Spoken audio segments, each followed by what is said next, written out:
এই প্রার্থনা আমাদের ভগবানের চরণে সব সময় করা উচিত, যাতে যাই হয়ে যাক আমি যেন তোমার চরণ কমল থেকে না ছেড়ে যাই। আমি তোমাকে ভুলে যাই, কি তুমি কখনো যেন না আমাকে ভুল। এই প্রার্থনা করা উচিত, তাহলে ভগবান সন্তুষ্টি হবে। ভগবানকে কিছু চাইতে নেই, কারণ উনি আমাদের কি বলি আমরা ভগবানকে, ভগবান আমাদের অন্তর্যামী। তিনি অন্তরের মধ্যে রয়েছে পরমাত্মা রূপে। সেই পরমাত্মাকে আমরা দর্শন করতে পারবো তখনই যখন আমরা পূর্ণরূপে আমরা ভগবানের কাছে আত্মসমর্পণ করতে পারবো। নাহলে কিন্তু ভগবান আমাদের কিছু দেবে না, কারণ ভগবানকে আমরা ভুলে যাই। ভগবানকে ভুলে গিয়ে আমরা নিজের কর্মকাণ্ডে ব্যস্ত থাকি। ছেলে মেয়ের জন্মদিন, ছেলে মেয়ের অন্নপ্রাশন, কিন্তু কৃষ্ণকে তখন ভুলে যায়। কোনো শুভ সময় এলো, কৃষ্ণকে ভুলে যায়। হ্যাঁ কি না, হয় কি না? হরি বল, বলুন হরি বল, হরি বল, হরি বল। সুখের সময় আমরা কৃষ্ণকে ভুলে যাই, হ্যাঁ, আর দুঃখের সময় তখন আমরা কৃষ্ণকে ডাকি। সবসময় আমরা কৃষ্ণকে, বলুন তো, জীবনের প্রতিটা মুহূর্ত আমরা কৃষ্ণকে নিয়ে চলি। আমরা নাম টেলে বলে দিই সবকিছু, কিন্তু বাড়িতে গেলে সারাদিন কর্মকাণ্ডে ব্যস্ত। আর ভগবান সুন্দরভাবে ব্যাখ্যা করেছেন, কি বলেছে, কি বললাম একটু আগে, কৃষ্ণ ভুলি যেই জীব অনাদির বহির্মুখ, অতএব মায়া তারে দেয় সংসার দুঃখ। তাহলে আমাদের প্রকৃতপক্ষে দুঃখ পাওয়ার কারণ কি? কৃষ্ণকে ভুলে গেছি, অনেকদিন হরিনাম করিনি। আচ্ছা বলুন, একটা কাঠারি নিয়েছি, কাঠারিটা অনেক দিন ধরে জল পাচ্ছে, রোদ পাচ্ছে, সেই কাঠারিটা কি হয়ে যাবে? বোঁতা হয়ে যাবে না? সেই কাঠারিতে তখন কিছু কাটা যাবে? কিছু কাটা যাবে না। কেন কাটা যাবে না? সেটা রোদ জল খেয়ে কি হয়ে গেছে? ভোঁতা হয়ে গেছে। সেটা আবার যখন নতুন করে সান দেওয়া হবে তাতে, তখন কাটা যাবে। তা আমাদের হৃদয়টা, আমাদেরও এই যে দেহ আছে, ভোঁতা হয়ে গেছে। কি পেয়ে পেয়ে?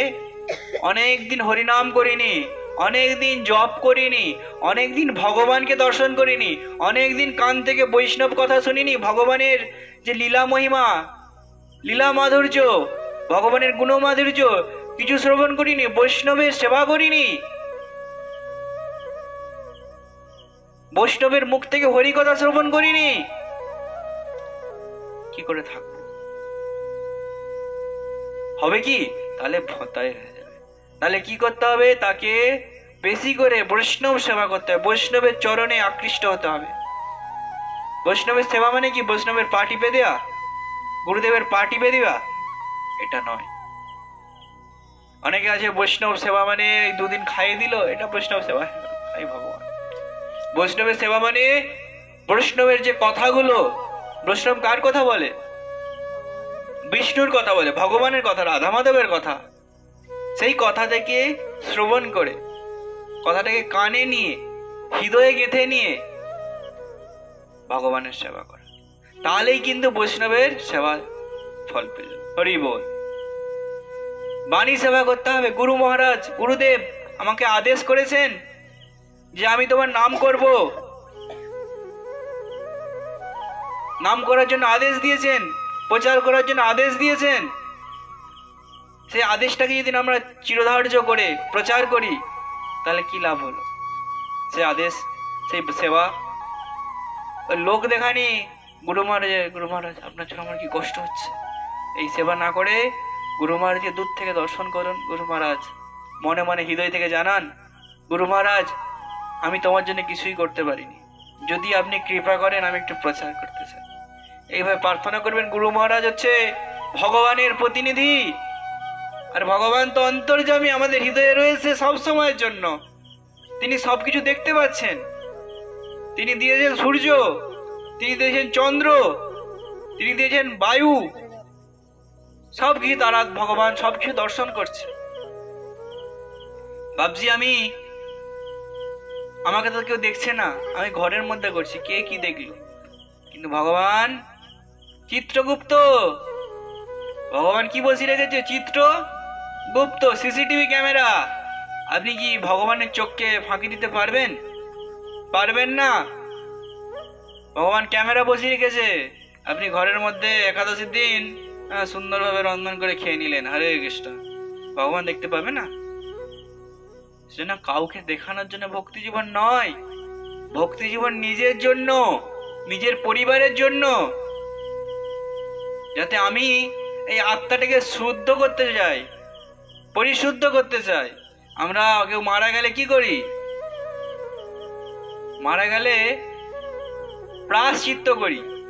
প্রায়শ্চিত্ত করে কোনো লাভ হবে না। যদি জন্মে মানে জীবিত থেকে প্রায়শ্চিত্ত না করা যায়, ওই প্রায়শ্চিত্ত করেও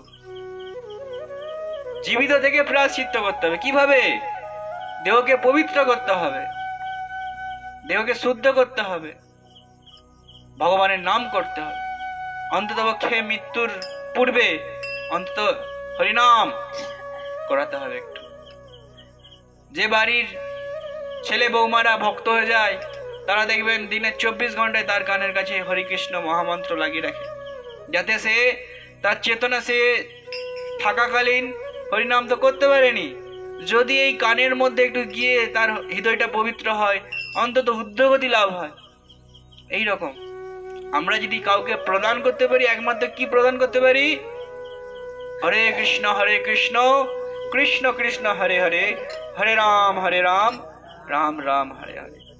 না হলে আমাদেরকে কিন্তু এখানে এই দুঃখ কষ্ট আজীবন সহ্য করতে হবে। হ্যাঁ, পুনরপি জন্ম পুনরপি মরণ, আবার আসতে হবে, আবার যেতে হবে। পুনরপি জননী জঠরে সহিত, আবার আসতে হবে জননী জঠরে। জননী জঠরে ছিলাম যখন, কষ্ট পাচ্ছিলাম, ভগবান তোমার নাম করবো পৃথিবীতে এসে, কিন্তু ভুলিয়া রইলি লোচন আপনার দোষে। লোচন দাস ঠাকুর এটা উপলব্ধি কীর্তন করেছে, উপলব্ধি করার জন্য। আমি আমাদের কর্মফল আমাদেরকে ভোগ করতাম। তারপরে দেখবেন শেষ বয়সে দেখছি কত সবাই কষ্ট পাচ্ছে। এগুলো দেখি অন্তত পক্ষে একটু শিক্ষা নেওয়া উচিত আমাদেরকে। আমাদের আশেপাশে অনেক আছে এরকম, টাকা থাকবে, পয়সা থাকবে, কিন্তু কথা বলতে পারবেন না, চলতে পারবেন না, খেতে পারবেন না, ঘুমোতে পারবেন না। আবার অনেকে আছে দেখবেন অনেক টাকা রোজগার করেও টাকা একদিন শূন্য হয়ে গেছে। হরে কৃষ্ণ, হয় কি না? আমরা দেখি মানুষগুলোকে আর ভাবি 6 বছর আগে, 5 বছর আগে, 10 বছর আগে কেমন ছিল, কিন্তু এমন কি রোগ এসে গেল জীবনে, ভগবান এমন কি দিল যে সে এরকম পঙ্গু হয়ে গেল। এগুলো একেবারে ভেবে দেখি। একটা সময় আমাদের জীবনে অনেক রক্তের জোর থাকবে, কারণ উঠতি বয়স আমরা পিপিলিকার ডানা গজায় বাঁচিবার তরে, নাকি মরিবার তরে। দেখবেন যখন খুব কেউ উড়ে না, যে কোনো মুহূর্তে তার ডানাটা কেটে যেতে পারে। সেই জন্য দেখবেন